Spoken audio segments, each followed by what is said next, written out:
Hello and welcome back. Once again, if you're new here, my name is Kara, and this is a channel that I use to document a 1 year long low buy project, which is helping me to keep a tight budget, which is helping me to pay off a ton of student loans.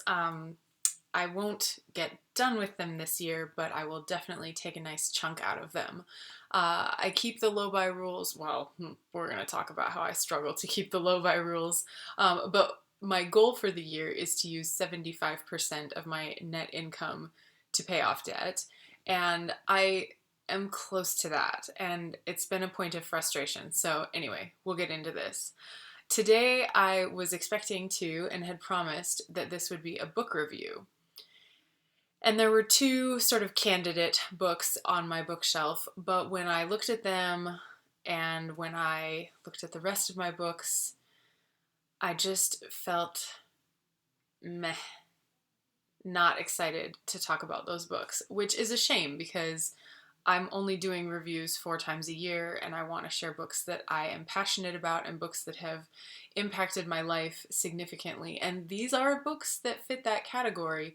But just right now, just today, I was not feeling inspired to talk about those books. But instead, what has been on my mind for most of the last week, at least as far as YouTube is concerned, is that it's the halfway point. It's the very tail end of June. I film on Monday, which is the 29th, and I will post on Thursday morning, which will be July 2nd. We're at exactly the halfway point of the year. And holy crap, what a year it's been. Yes, we're all having quite a 2020. But what I wanted to sort of check in, and I had been thinking about my low buy rules and how well they're actually working, and if my goal is realistic, and all of that kind of stuff I wanted to evaluate and talk about here at the midpoint. And it just seems like the most obvious point to do this. So, in these 6 months, this is great. In these 6 months, I have paid off $8,605 of debt, and that is an average of 67% of my net income. So some months it's a little higher than that, some months it's a little lower than that, but what I've managed to use so far this year is 67% of my net income. And that's pretty great. I mean, it's 2/3 of my income goes to debt, and the other third is what I live on and use. But my goal is 75, and I know, mathematically on paper, when I work out my budget and I work out my fixed expenses, and it should work. So this is where me and my low buy rules and my personal discipline come into play. And if you've watched many of my monthly check-ins, you know that I've struggled with this. I've noticed that the difference on multiple occasions, I've noticed that the difference between making my goal and missing my goal, even if it's just 3 or 4 or whatever percent, the difference is if I had kept my low buy rules, I would have made it. I would have made it easily. I would have knocked my goal right out of the park every month. But I keep failing to keep all of my low buy rules. Yeah. However, I did go back and look at what I did in 2019, and I'm really happy that the experiment to make a YouTube channel and have this weekly accountability, somebody in the world might notice that I'm doing this, and checking in at the end of each month after I've paid my bills to kind of share how it went. Having this has been helpful. It really has been helpful because in 2019, my percent net income that I used to pay off debt was only 58%. So now, and that's the average across all 12 months of 2019, 58% was used for debt.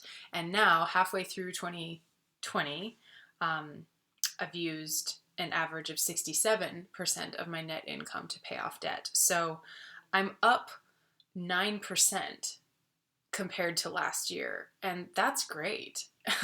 That's great. I mean, that's a lot of money paid onto debt, and it could even be a little better yet. But I'm really happy to see that this is making a difference and it's helping me to stay focused, or at least more focused than I clearly was before having a YouTube channel ever dawned on me. So this helps, and thank you. Thank you to those few of you who have even seen this. It has helped. It has been an encouragement, and yeah. But in light of how I've performed, I'm going to keep making the videos. I'm going to keep checking in at the end of the month and sharing how it's going. But I am going to simplify my low-buy rules. I have 7. I have 7 low-buy rules. Who needs 7? And it's just clear that some of them are just descriptions of how I live. Like, one of the rules is to use up everything that I have before I replace it. Well, I do that. I just live that way, and I have for a very long time. I don't like having stuff around that I'm not using, and so plus I live in one bedroom and it's kind of tight. One bedroom with one normal size closet and one vehicle that is unfortunately a storage unit on wheels. That's it. And so it's really nice to not get a ton of stuff. So yeah, some of the rules just describe the way I live. I use up something before I buy another one because there's no room in my life for duplicate items. And other things like not shopping online or renting anything like videos, or I don't subscribe to anything that would give me a monthly charge. So yeah, like that's just my lifestyle. So I need to focus in on the rule that would make the biggest difference, which is the rule I've mentioned many times. Rule number 1, leave my money at home so that impulse buys are just so much more difficult. By the time they happen, they're no longer impulses, and I really have to think about what am I doing and is it worth it? I clearly need to strengthen rule number 1. My budget really does include everything that I would need. There's no reason that works out mathematically. Like when I do the math on what I've spent money on this month, there's no thing that I needed that wasn't in my budget. Even family birthdays, I budget for them and I sink a little bit of money every month so that when a family birthday comes along, it's fine for me to go get something nice and I can participate in if my family has a party or if the kids get gifts and we just send them over there. Whatever it is. And Christmas, I have a sinking fund for Christmas so that by the time December comes, Christmas is not a surprise. It really isn't. But that way I'm ready to spend some money in December and get my family some things that show that I love them, and it's fun to do that. But yeah, so there's nothing in my budget that is missing as far as things that will come up that I can expect in a year. But what my budget has been missing, and I thought about this for a while, what my budget has been missing, and I think it leaves me feeling sort of squeezed, is that there's no room in it. There's no breathing room in it for life happening. It's not like I have a ton of social invitations right now. Everybody is kind of trying not to gather and not to do too many social things, but like I can't say yes to even the smallest invitation without feeling a lot of guilt. A friend asks me to meet them for a cup of coffee and take a walk outside, which to me, that is a safe thing to do. COVID, whatever. Outside, I feel that's fine. There's a lot of air moving around. Anyway, but even saying yes to something as simple as going and getting a cup of coffee, then I know that I've blown my budget. And I instantly regret it, and knowing then that the budget is blown, and something as simple as a cup of coffee makes a difference in that final percent. It just does, you know? A cup of coffee is about half a percent. A cup of coffee is a half a percent of my net income. So a cup of coffee makes a difference. And if I did that 5 times, it makes a difference. And I don't think that 5 cups of coffee in a month is a strange thing, even though I actually haven't gone and bought a cup of coffee out in 6 months. Hello, I haven't bought a cup of coffee out in 2020. But to just know that something as basic as a cup of coffee and taking a walk with a friend can really blow it. There's this pressure that I think I sort of have rebelled against myself. And so, anyway, every month I pay my loans and I evaluate how the month went. And I face the fact that a few impulse buys over the course of the month opened a floodgate and usually leads to very rebellious going and getting my wallet and going somewhere knowing that I'm going to spend money, and just being kind of like, well, F it. I didn't make my goal, so I'm going to spend some money and feel what? A little temporary relief, a little bit of fun, but the whole time knowing that I'm screwing over my goal and its result. So every month I vow that I'll do better. And this is getting to the point of course, insanity. I've done now the same thing several times and thought that there would be different results. And for at least 3 months now, and let's be honest, 6, I have vowed to do better and then I have blown it. And it's for such normal things. I get exhausted and I would like to have maybe a snack or I decided I'd like to do something nice for somebody. Because, yeah, I've got a budget for my family birthdays and family Christmas, but I also have a few friends, and sometimes I see something that's cute and it makes me think of them, and I'd like to set a cute little item on their desk at work and let them have a surprise. And I do want to be able to do things like that and not have blown it. So to quit being insane, and thinking that this is just going to get better, I'm going to change some things about my low buy. I'm actually going to let go of all of the rules,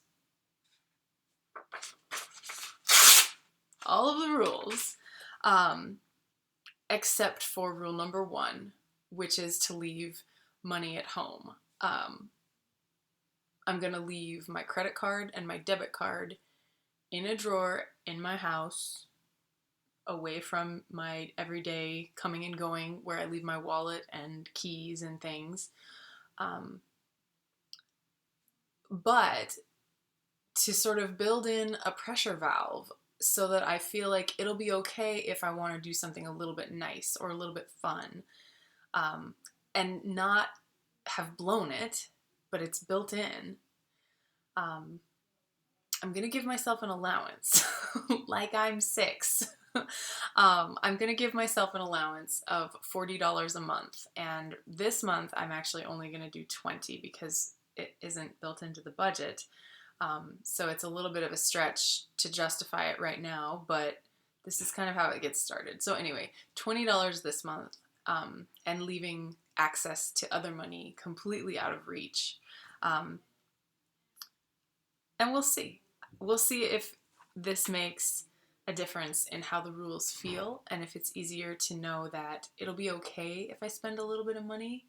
And $40 a month is definitely less damaging than the cycle that I have been on of spending a little bit of money, blowing it, and then letting myself kind of do whatever I want. This is like harm reduction. This is, you give this much and then that's all you've given instead of letting it get out of control. So I believe that will be helpful, and we'll see. So at the end of July, I'll let you know how that felt. When I pay my credit card statement in a couple of days, that happens in the July budget, but it is the damage that I did in June. Which is also another reason to only do $20 allowance this month, is that I have to pay for my June mistakes. um, so anyway, I think this will be more helpful. And so I'm excited about the new low-buy plan, which I wrote out because I like to keep this with my budgeting stuff. So I like having it kind of nice looking and organized.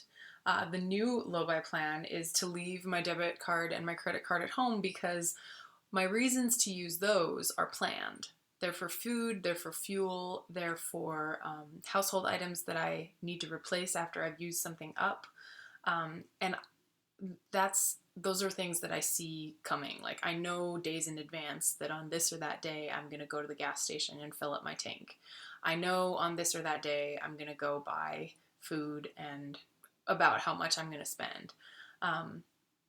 Yeah, so those are all planned reasons to use those cards. So I'm going to leave them tucked away and they're set.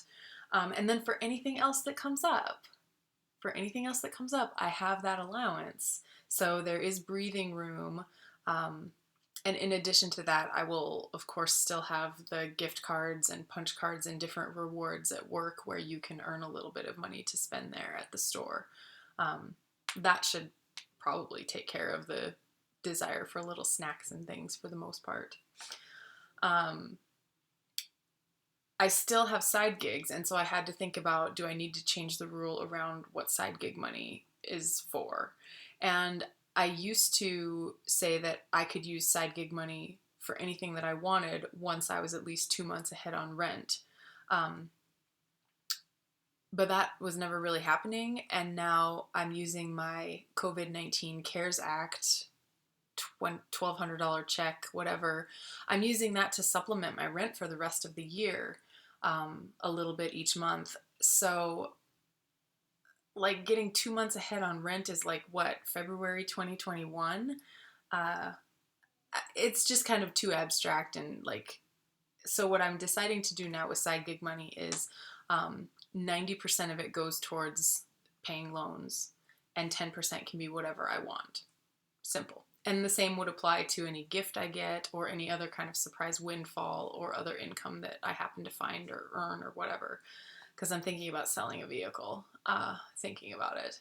So yeah, leave the money at home. I have an allowance and I have a plan for side gig income. All the other rules were sort of irrelevant. They were just how I live. So this will be simpler. Thank you so much for joining me as I revision and reevaluate how this low buy is going to go for the rest of the year. I'm going to keep my goal of 75% of my income going to debt. And I really wonder if this will be a turning point where I limit the damage I'm doing to myself and therefore have actually a significant amount more that ends up going to debt instead of kind of just frittering away. Yeah. So stick around, maybe even subscribe. I don't know if you want to do that or not. And we'll see how this goes. So yeah, at the end of July, I will know, I will tell you all about it, how this goes. And for the rest of the month of July, there are four videos I think I'll be making. And I'm going to talk about how it's been for me now that it's been 2 years that I've eaten a carnivore diet. So I'm going to talk about sort of the overall experience, and I definitely want to share a few things that I've learned even quite recently and that are very relevant to anyone who cares about their health, whether you would ever even think of following a very restricted way of eating or not, whether that's vegan, carnivore, paleo, Atkins, like whatever you might be into. I enjoy learning about nutrition, and I have some things that I'd love to share and make sure people know about. So that's where we're going in July, and then we'll check in about the budget again. Thank you so much, and I will see you in a week. Bye.